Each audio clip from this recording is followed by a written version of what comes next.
जनक जानते थे इस बात को कि भगवान ही इस धनुष को उठाएंगे, पर उन्हें एक भय भी था। ऐसा भी हो सकता है कि वो जो बल किसी में नहीं है, वो बल अयोध्या के प्राणियों में भी है। और एक बार ऐसा कर भी दिया अयोध्या की एक दासी ने कि जब अकाल पड़ा भारी जनकपुर में, और वहां प्यासे हैं जीव जंतु पशु पंछी, खेत प्यासे हैं, प्राण कंठ में है, प्राय जैसे मृत्यु आ गई हो, जीवन जैसे मिटने वाला हो, भारी अकाल पड़ा। ऐसा कहते हैं उन दोनों दो जगह अकाल पड़ा था। एक अंग देश में उसके थे स्वामी राजा, वहां के रोमपाद उस अकाल की निवृत्ति के लिए श्रृंगी गए थे और वर्षा हुई। और एक अकाल पड़ा था जनकपुर में, भारी अकाल। सतानंद नाम के ब्राह्मण ने, जो गौतम के ही पुत्र थे, अहिल्या के पुत्र, वो उनके कुलगुरु सतानंद वहां के राजगुरु थे। जनक ने कहा कि महाराज आंखें बंद करो, विचार करो, समाधि में जाओ, आप त्रिकालदर्शी हैं, विचार करके बताओ जल कैसे बरसेगा।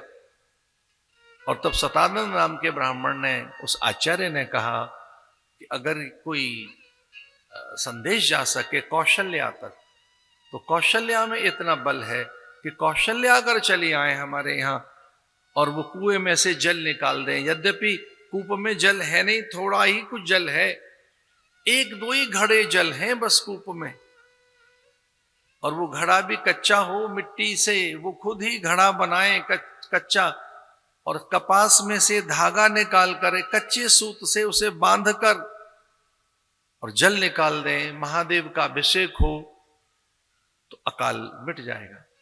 जनक ने कहा बड़ा कठिन है, कच्चा घड़ा कैसे होगा, सूत से कैसे ऊपर आएगा, कौशल्या को कौन मनाएगा। फिर भी पत्र भेजा गया, कौशल्या ने पत्र पढ़ा, अत्यंत प्रसन्न हो गई। राजा दशरथ ने कहा उनके यहाँ अकाल है, जल्दी जाओ, आप ऐसा कर पाएंगी।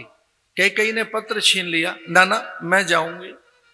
सुमित्रा ने कहा कि एक बार मुझे भी सेवा मिले, लेकिन सुमित्रा के हाथ में पत्र था और एक दासी ने कहा कि मुझे भी निवेदन करना है। रानियां पानी भरने क्यों जाए, हम दासियों का काम है, हम जाएंगे। और इस प्रकार से एक दासी भेज दी गई, पालकी में बैठाकर दासी पहुंची, घड़ा उसने बनाया, सूत सा बांधा कच्चे धागे से, और लीजिए जल निकल आया, जलाभिषेक हुआ, वर्षा हो गई। रानी राजा उनके चरणों में गिरने को थे, प्रणाम करने को थे, दासी ने मना कर दिया, मैं कौशल्या का वेश बनाकर आई हूं, मैं कौशल्या नहीं हूं, मैं तो दासी हूं, मैं तो परिचारिका हूं, मेरे पैर न छूए, हम दासी हैं। इतना बल तो दासियों में है, अयोध्या के नर नारियों में है, ये कौन बड़ी बात है। तो राजा जनक को ऐसा लगा कि धनुष तोड़ने के लिए, छूने के लिए अगर न्योता भेजा हमने अयोध्या में, और राम की बजाय वहां का कोई नौकर आ गया तो खेल बिगड़ जाएगा।